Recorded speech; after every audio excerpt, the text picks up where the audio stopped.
Now, you give me an idea here. The ultimate geek green wedding would be just totally virtual. Have you heard of anyone doing something like that? Dave, that was you a year ago, and now look how everything is going virtual. I was way before my time. That was from episode 25 of the GrowthBusters podcast, How to Have a Green Wedding, published February of 2019. Well, a lot has changed since then.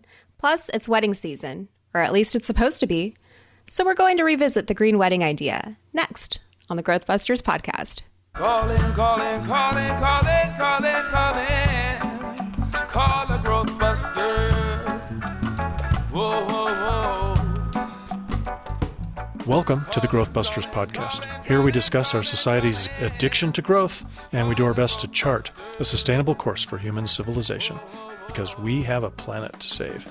I'm Dave Gardner, directed the documentary GrowthBusters Hooked on Growth, and proud co-host with Erica Arias of the GrowthBusters podcast.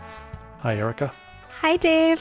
I'm Erica Arias, co-host and co-producer of the GrowthBusters podcast and advocate for child-free living. That's right. You get that in whenever you can, and we're glad to give you the microphone for that. Well, we've got a pretty exciting episode with Sarah Baillie from the Center for Biological Diversity coming up. But before we go to Sarah... Any listener feedback? As a matter of fact, I'm glad you asked that question because we do for a change. The last episode 44, just sitting around waiting for the world to end, generated some interesting responses by email. You can certainly always make a comment on the GrowthBusters Facebook page or the GrowthBusters podcast Facebook page, or send an email in to podcast@growthbusters.org. So Steve emailed us about that last episode, and I'll just share a couple of bits of his wisdom about it. Please, this idea that only zero consumption by zero humans will work to ameliorate environmental problems, and furthermore, implying or saying that it can only work on an individual level, leads into an absolute cul-de-sac of logic. Indeed, why use computers, electricity, etc. to send out this very message that you are sending to the world? To be consistent, you should use only carrier pigeons, Pony Express, or simply be quiet. On the other hand, nothing is stopping you from at least powering your side of this message transmission with solar energy and using battery storage as well. Skip a couple of paragraphs of the rant here. We can chew gum and walk at the same time. Promoting renewables doesn't contradict any need for population stabilization. I think promoting both or either of those ideas sell better to the public than volunteering to live naked in caves or commit suicide. And they can actually work to do what is needed. So not one of our more friendly emails, but we like to be challenged a little bit. A little bit. I don't know. Have we ever talked about nudist colonies on this podcast, or that we want to live naked in caves? No, but I think that's the way he's going to characterize living more simply. So this guy doesn't want to simplify his life. He just wants to reduce population and embrace renewable technology. That's my interpretation. I mean, I think those things kind of imply sustainable living. Yeah. We're trying to present a pretty complete picture. And there are some people who want to work on one part of the picture and maybe not on another. So it could be, and I don't know. Steve, thank you for writing in and thank you for listening. We don't know, but maybe you have a nice lifestyle and you do not want to change your lifestyle. We all do. I don't know. I'm really finding a lot of joy in a lot of the lifestyle changes that I'm making. So I'm not going to sit here and tell you that I'm clinging, tightly to my lifestyle and I refuse to keep skinnying up my life, because every step I take in the journey toward living more sustainably just brings me more joy. So you might be surprised, Steve. You might find there is joy in living more simply. I'll echo that and say that, Steve, I'm at least very happy to hear that you are talking about population and its role in living more sustainably. We try to really communicate that it's not ever just one or the other, but we try to, like you said, Dave, live a life that takes all of these factors into consideration. So I would encourage you to be a little bit more open to new ideas. And who knows, you might surprise yourself. Yeah, naked in caves could be good. But thank you. Really great points, Erica, that we are not eschewing renewable energy. We think that's part of the equation here. One more real quickly, Erica. Larry in Washington wrote, just listened to the Spodek chat and could definitely relate. good to know there's a bunch of others out there that think and act like us and would like to think maybe there's much good that could come out of our current pandemic. Like maybe lots of folks might discover that meat and Twinkies are not essential foods. For folks making the change, whether diet, exercise, not flying, whatever, I think the trick is with the transition. Well, thanks, Larry. Thanks, Larry. I also think that's really funny that you said meat and Twinkies, one that is meat and Twinkies, which are vegan, if we want to be technical about it. But I agree. Yeah, we don't really need Twinkies or meat. Yeah, you can give up the meat and the sugar. I'm having a harder time giving up the sugar, but I did give up the Twinkies a long time ago. Yeah, I don't have much of a sweet tooth, but definitely no red meat in my house. Not allowed. A lot less meat here, yeah. Well, it looks like that's all we have for our inbox today. I want to just say thank you to our listeners for writing and for supporting the GrowthBusters podcast.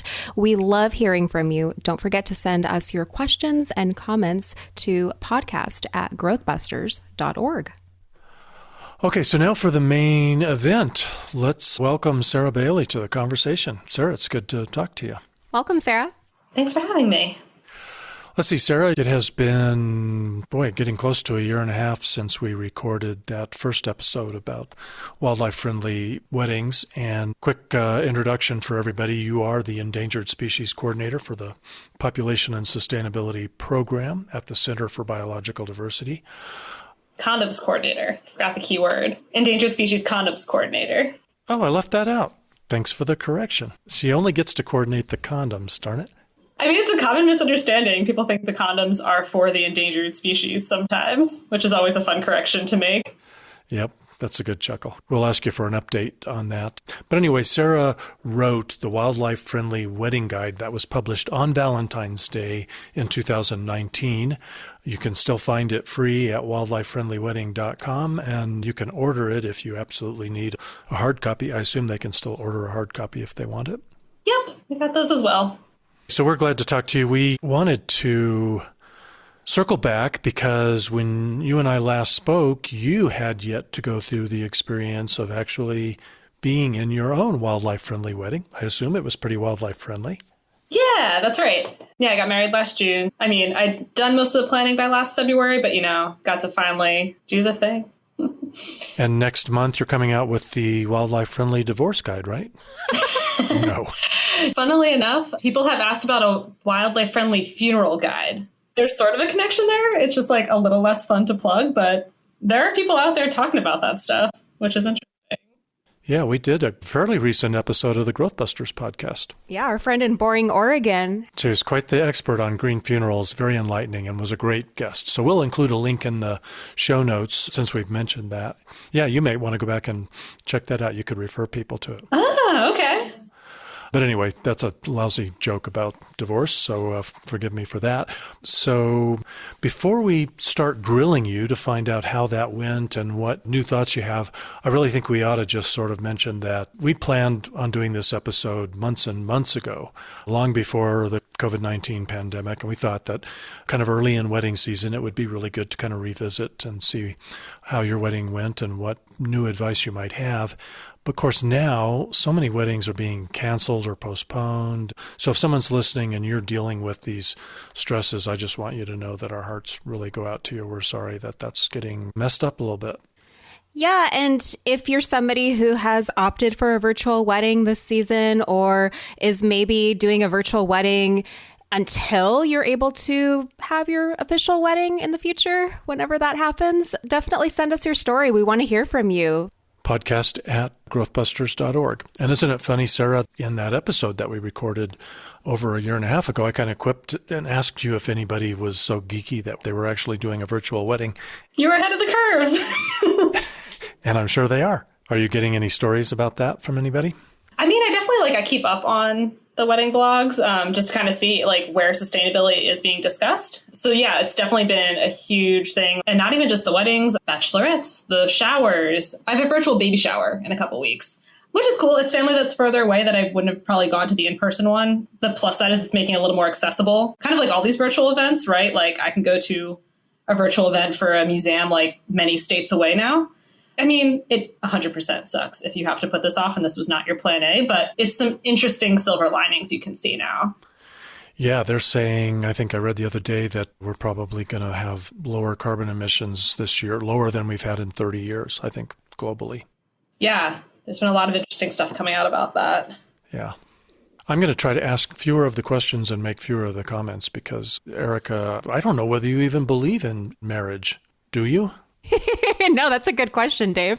I think it's a fair question. Me being child-free for life, I think a lot of my friends and family probably would say I don't believe in marriage and that this is definitely not a topic that I've ever considered. But I think it's a great thing that you're doing, Sarah, because believe it or not, I love love. And, I love nothing more than a really happy love story. And if there's a child-free guy out there for me, who knows? Maybe I'll be planning my own sustainable wedding one day. I don't know. But I think it's really great. I especially really loved looking at your guide and things like the rings was probably my favorite, and how people will get tattoos instead of getting actual rings. I don't think about weddings. I'm not your typical girl that, grew up planning my wedding as a child. That wasn't my...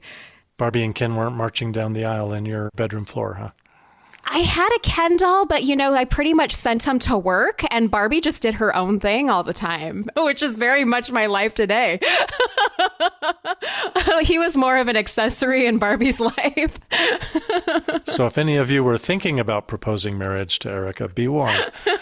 So maybe we should start with your wedding experience. I'm dying to ask a few questions, but I think we should just give you the floor and give you a chance to report in. So I guess basic where and when and a couple of the key wildly friendly wedding things I did. So I by no means followed every piece of advice in my guide either. One of the big things that we say and open with in the guide is anything you can do matters. We realize weddings are emotional and loaded and rarely one or two people's are the only people involved planning it. Taking that all into consideration, doing what you can where you can. So something my husband and I opted for was, at the time we were living in Arizona. We live closer to our families now. We moved a month before our wedding, which I don't know if I recommend that. Our families and most of our friends are Pennsylvania and Jersey. So we decided to have our wedding there to help reduce everyone else's travel. One, for the convenience for our guests, it's easier to truck ourselves somewhere rather than ask hundreds of people to travel. But we're also aware of the carbon emissions of travel and flying and driving that would be involved. So just having your wedding where most of your guests are is probably one of the best things you can do. And then we're not particularly religious. So we had the benefit and the privilege that we could have our ceremony and reception in the same place. Again, limiting the travel between two, location A and location B for the day. And again, easier for everyone. No one has to get lost in between ceremony and all that. We had it at an aquarium, which was super fun.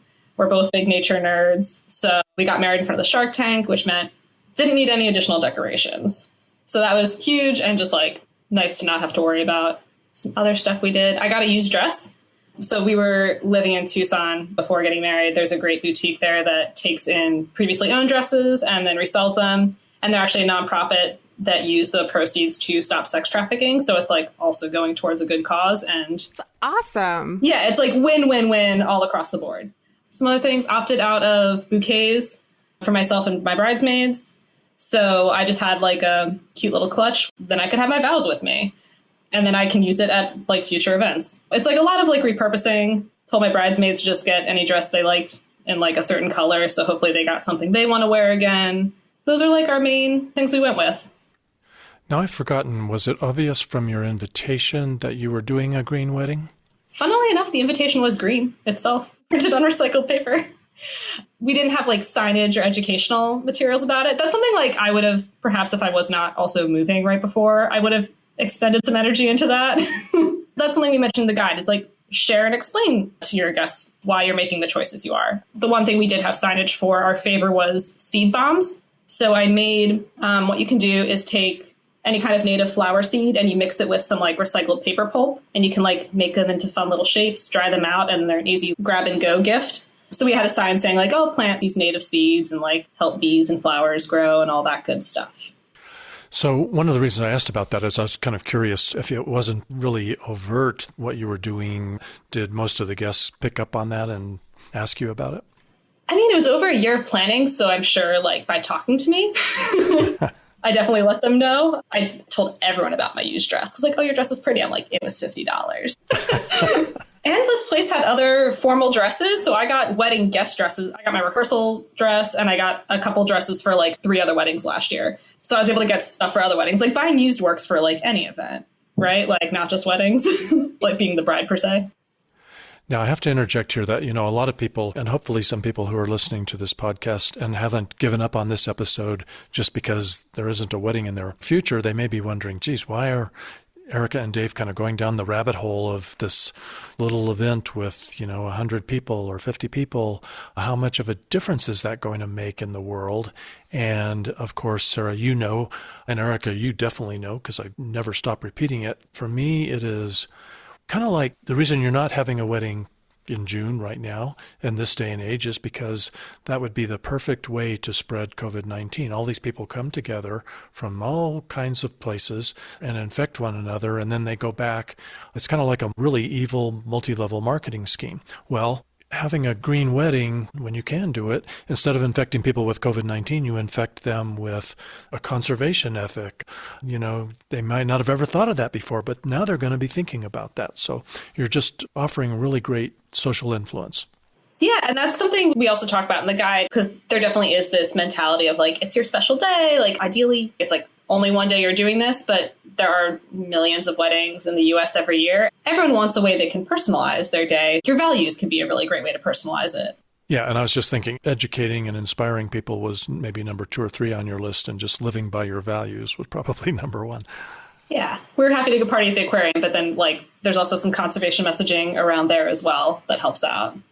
I'm just thinking about weddings and what that symbolizes, the merging of 2 different lives, right? You have these very strong values that you hold, and hopefully your partner is as dedicated to the mission as you are. And it's like the beginning of doing life together. And this wedding, it being a green wedding, is representative of just that. It is like, we want to save this planet and we're doing it together. And this is where we start. Hopefully that's a lifetime of doing that. I think that's beautiful.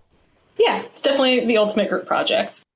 And that first Green Wedding episode that we published back in February of 2019, you shared with me that you and your fiance had been together for quite a while. So you weren't going to, I guess, have the culture shock of suddenly living together after you got married.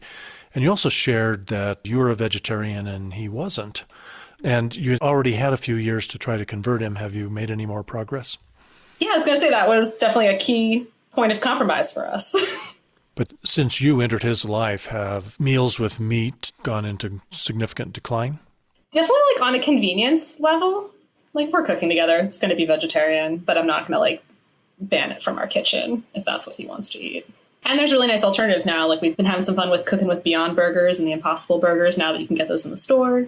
So there's some really satisfying alternatives for the meat-loving crowd, which helps. Yeah, those Beyond Burgers are pretty darn good. Mm-hmm. Did you guys, by chance, donate any of the leftovers or flowers? I liked that idea as well. At the end of the ceremony, you donate flowers to maybe a hospital or a nursing home. I thought that was wonderful. So we didn't have flowers, so I didn't have to worry about that. Food, we had a buffet. I'm not entirely sure what their protocol was with the food, but we were very communicative about the numbers we were having to make sure it's okay, this is the exact count. Even when we had last minute drop-offs, we're here's the final count, even if we're paying for them still.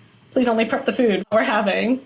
So I know one of the things on our list for the day was how to be a wildlife-friendly wedding guest. Is that something that you two wanted to talk about? Yeah.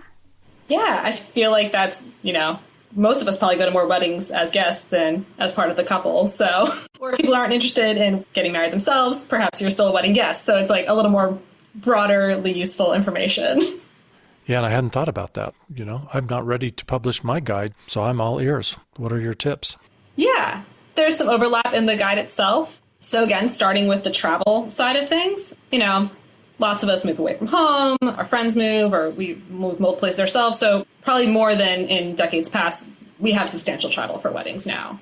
When it comes to deciding basically what mode of transportation, so fly, drive, train, bus, if that's an option. It's cross country. If it's international, you're going to be flying. But there's, some wiggle room in areas. There's all sorts of online calculators if you can calculate your gas and tolls for a trip and compare that to your airfare, because sometimes driving has pretty much always less of an impact than flying.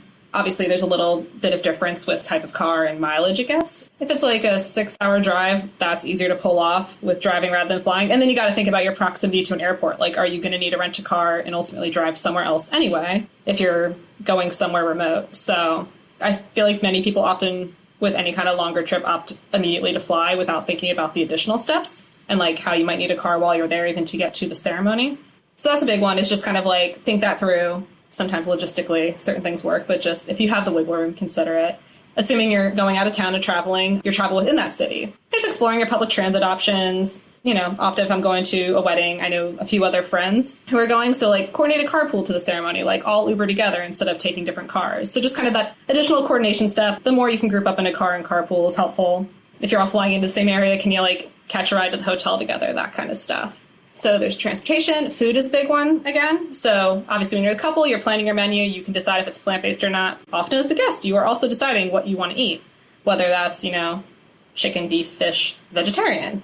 And I would like make the suggestion to non-vegetarians that sometimes this is a really cool chance to try plant-based food. Like it's perhaps better than what you'd whip up if you're not familiar with a plant-based diet. So like use this as a chance for experimentation. Less likely to weigh you down and like they'll feel lighter and like want to go dance. And then another area would be outfits. So there's such this idea of like, now that we all take pictures and post on social media, that everyone needs like a new outfit every time. And I think this does apply a little more to women than men, because I feel like men can get away with wearing the same suit over and over and no one really pays attention. If you have a dress you love, you can always jazz it up with accessories, but also just looking into secondhand. There's so many like great websites now to find stuff. I was able to find a bridesmaid's dress for a third of the price on Poshmark, and I was super pumped about that. And it was already altered for me, so now I don't have to get a new dress altered. It was all around solid. So just kind of, you know, pull out that dress from a few years ago, borrow from a friend, do like a clothing swap. Just kind of nice, low impact ways to get new items. And then gifts would be another one, especially now as like couples wait longer to get married. They typically have all their household items. It's become a growing trend, like, oh, I don't really want a new set of spoons. But I don't know, there's always like varying things about asking for cash and what that means, but experiential gifts. So gifting them a date night or some sort of like meal delivery service, like if that's something they'd be into, where it's like consumable goods that won't produce extra waste. Then there's a whole registry, actually. The center has actually taken this on from another organization. It's called the So Kind Registry, where the whole idea is like less stuff, more fun. So you can register for gifts of service, secondhand goods. You can make cash funds for things. So like something we did was a dog sitter fund for our honeymoon, or just like a date night fund or a national park pass. Certain items that like you can't actually like register for, but you're like, this is a thing we want to do. Now you said the center has taken this on. In what way? The organization that initially started it had to kind of like disband, but they wanted that resource to exist out in the world. So we're maintaining that for them. Wow. And you can find that on the Wildlife Friendly Wedding Guide. Great. WildlifeFriendlyWeddingGuide.com. You know, I wanted to mention on the travel thing, my daughter is a member of your generation, and she's been struggling so much with her air travel. She's got a really good, strong conservation ethic. Can't imagine where she got that. And so it really bothers her. But, you know, all your friends are getting married different parts of the country, and her job has required her to travel. And the one thing that she's been really good at doing is rarely just making a trip for one thing. If she's got to go to a wedding or something like that, she finds a way to make a couple of stops, stop and see your parents, that kind of thing. Yeah, and I think it's also like tacking on a trip, because maybe that's a city you would have never checked out anyway, but you've already spent the money getting there. You might as well explore it. Perhaps even the couple who's having the wedding there can give you some like local recommendations. Yeah. And give you some suggestions of stuff to check out. Yeah, even if you're going to a wedding in boring Oregon, might not be that boring. Right? Because remote needs nature, so maybe there's some good hiking. And if that's like not usually your jam, give it a try. I'll bet you Sarah's got a couple things we haven't asked her about yet that she's dying to tell us. Yeah. Sustainable Wedding Expo. Super fun.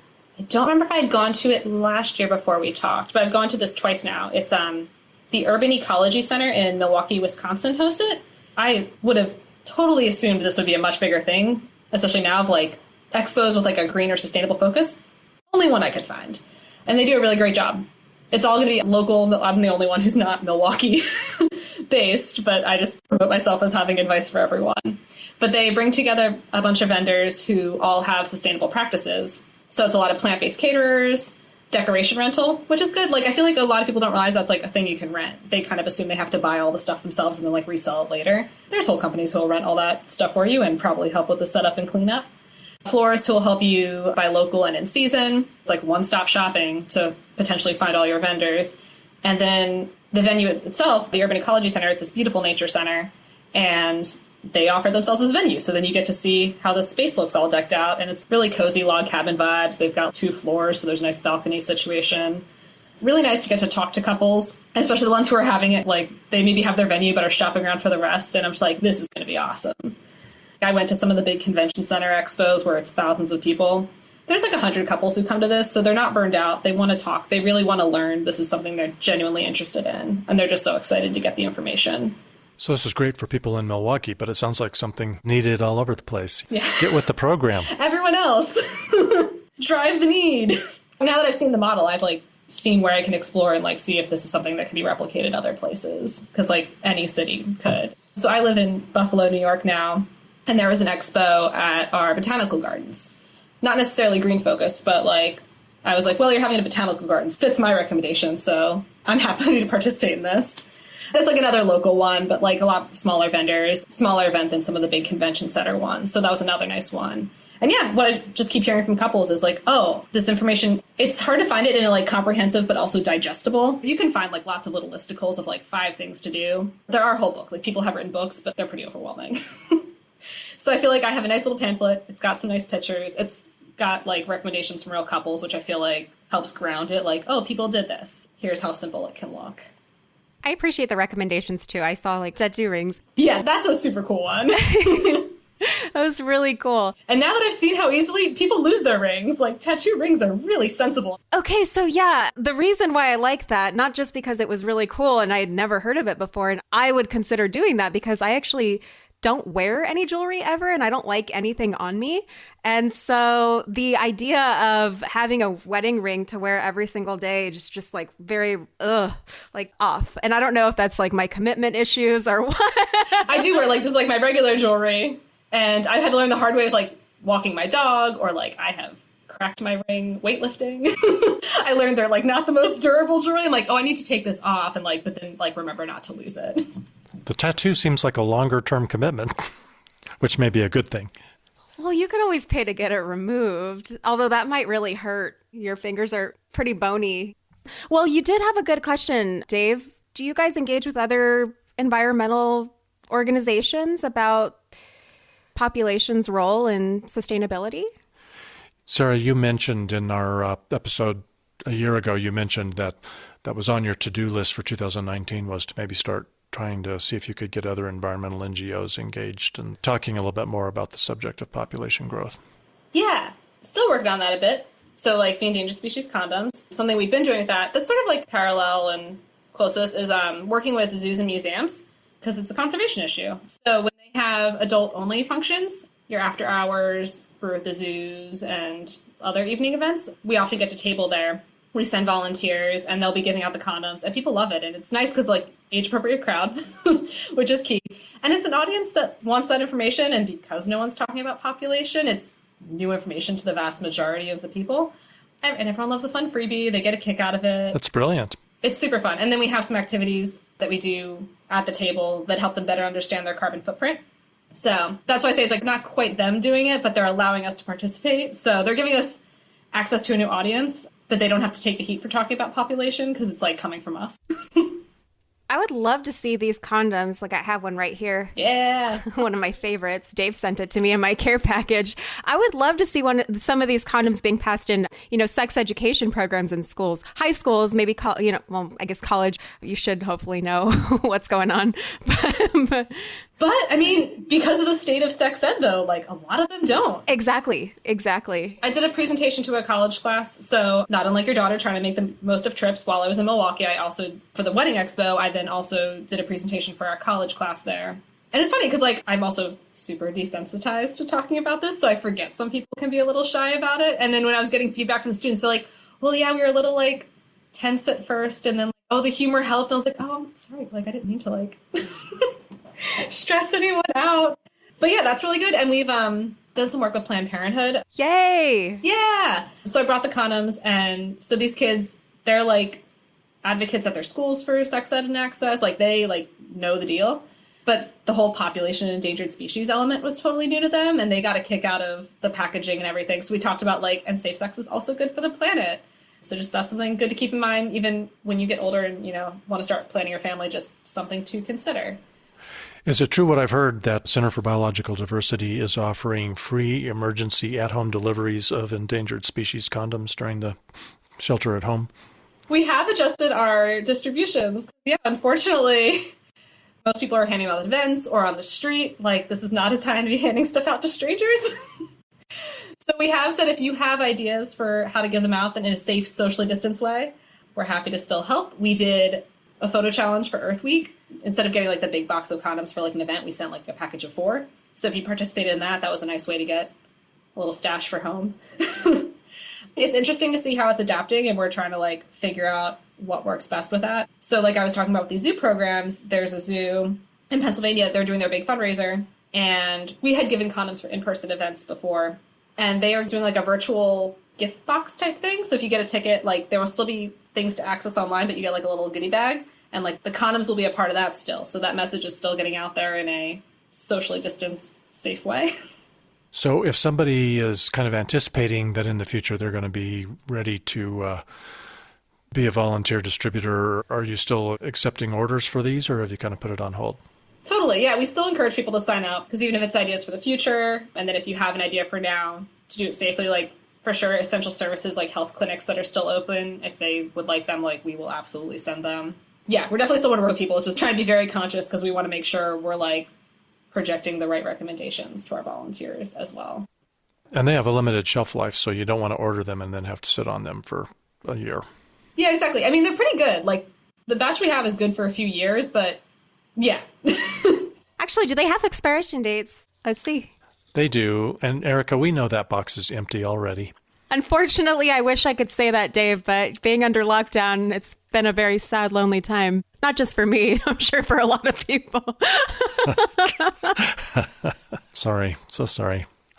I mean, that's sort of the other thing. It's sort of a boom or bust right now of there has been talk of supply chains are being disrupted. So the potential for shortages and potentially any kind of contraception is a concern. Yeah, and there's been certainly 2 different theories out there that this lockdown period is going to result in a baby boom in 9 months. Some people think, and other people think that this is just too serious for people to go down that road. I've seen it kind of go back and forth as well with, I think what most of the data supports is that during times of recession and just tougher times, it's not likely the time. I think it would also be very interesting of the people who already currently have their kids home, and how that impacts. They're not going to want any more, probably. Yeah, and I've been thinking that, certainly, we've been seeing more and more young people really giving much more serious consideration rather than just default assuming that they're going to start making babies. So I've been expecting that the birth rate is going to decline even faster than it has been over the last couple of years, probably just because of the state of the world and because of awareness that, every child that you bring into the world does have a carbon footprint and an ecological footprint and an impact out there. I'm thinking that this pandemic is a reminder that we've kind of filled up the planet. We're in every nook and cranny, and now we're opening some new Pandora's boxes. And that, coupled with just how utterly serious the climate crisis is, there's going to be a lot more people appreciating those condoms or heading down to the urologist to get a vasectomy or something like that. I think we're just going to see the birth rate continue to drop faster. Yeah, and I think even to kind of draw back from COVID-19 a little bit, it's just also the normalizing of it. The more people who don't, it's seen as perhaps a more legitimate and common lifestyle, and people who are maybe on the fence can see oh, that's a perfectly fine way to live your life. All of them are. People make you do you, but... Yep. Well, before we close, Erica and Sarah, I really want to subject you to something here that I hope you'll find to be fun. Used to be routinely on the GrowthBusters podcast, we had a segment called Lightening the Load, where we would do a segment where we would come and share something that we were doing that was unique or interesting or new in our lives, just to lighten our load on the planet. And I don't know why, but we fell out of that habit, and I think it's important that we get back into it. I'd like for us to visit that subject once in every episode if we can. But I've never been crazy about lightening the load, so I want to propose a new title. I think we should call it Honey, I Shrunk My Footprint. Any objections?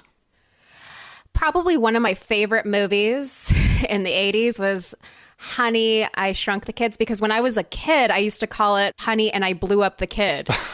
Which I know the way that sounds. I don't know why, but when I was a kid, I was obsessed with that movie and I would call it Honey and I Blew Up the Kid. Take that as you will, audience.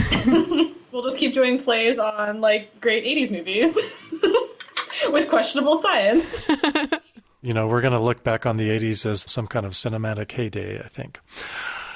The golden era. A lot of good stuff came out of it. We're remaking it. Yep.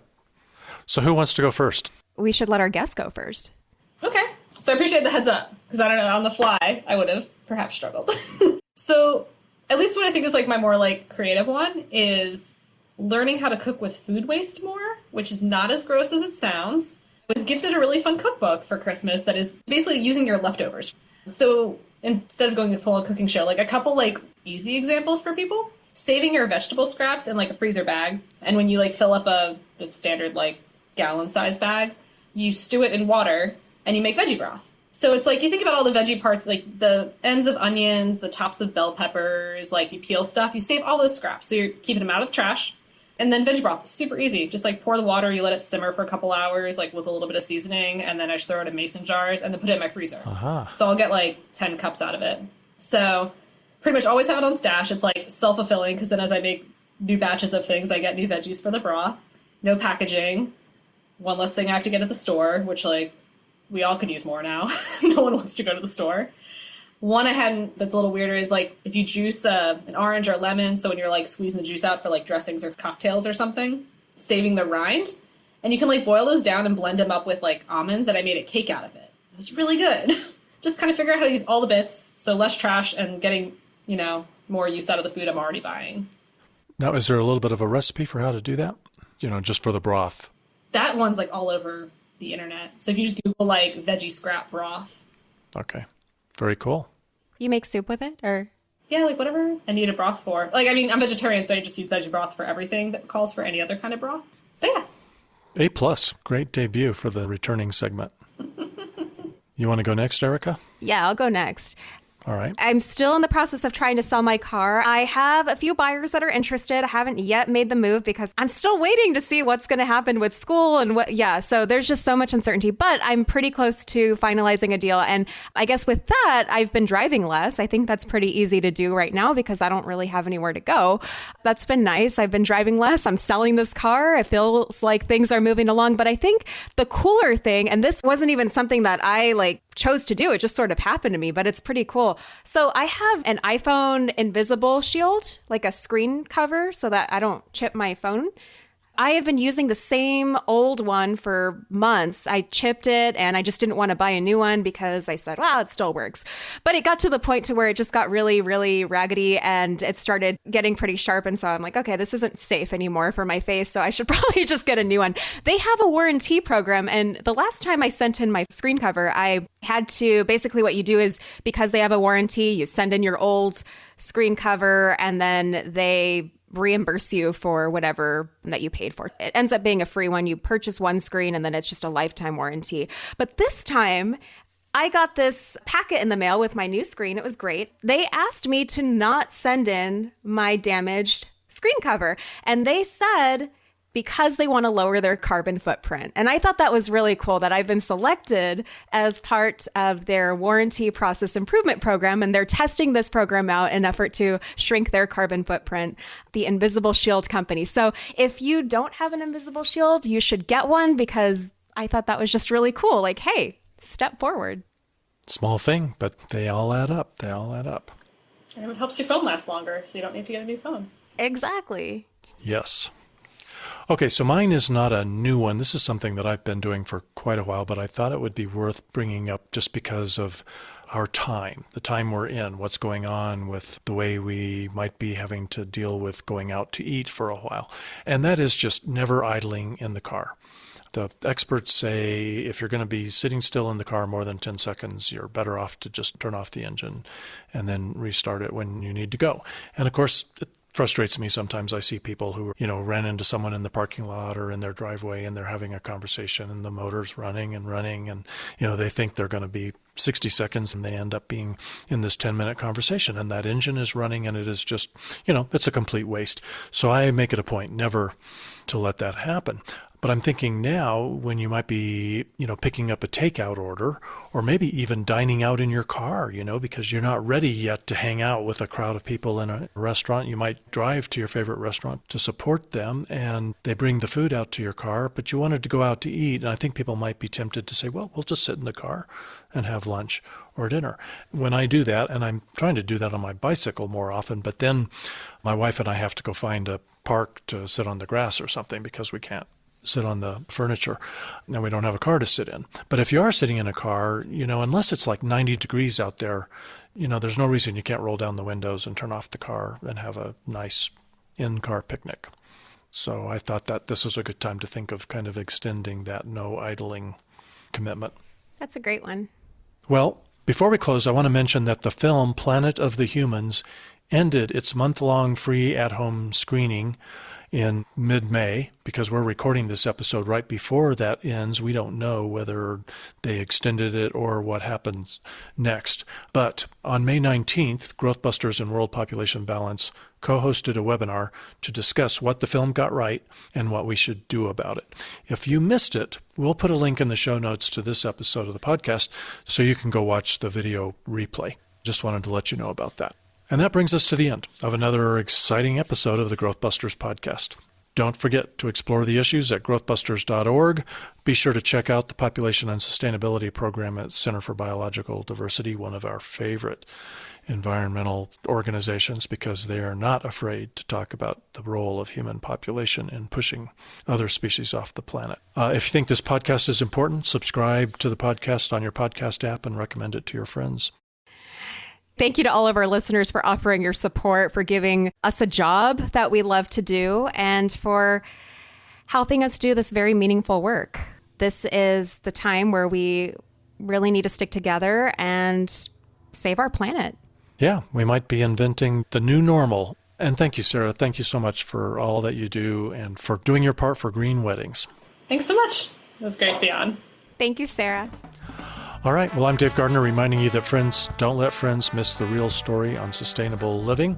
Thank you, Erica Arias, as always. And thank you to our listeners for listening and doing your part. Some may dream to pave mountains and streams, but not me. I'm a growth buster. Some they just want more, but don't know what it's for, but not me. I'm a growth buster. Don't want a solution at the cost of pollution. They think bigger is better at the cost of the weather. But no, not us. We are the growth busters. Calling, calling, calling, calling, calling, calling. Call the growth busters. Whoa.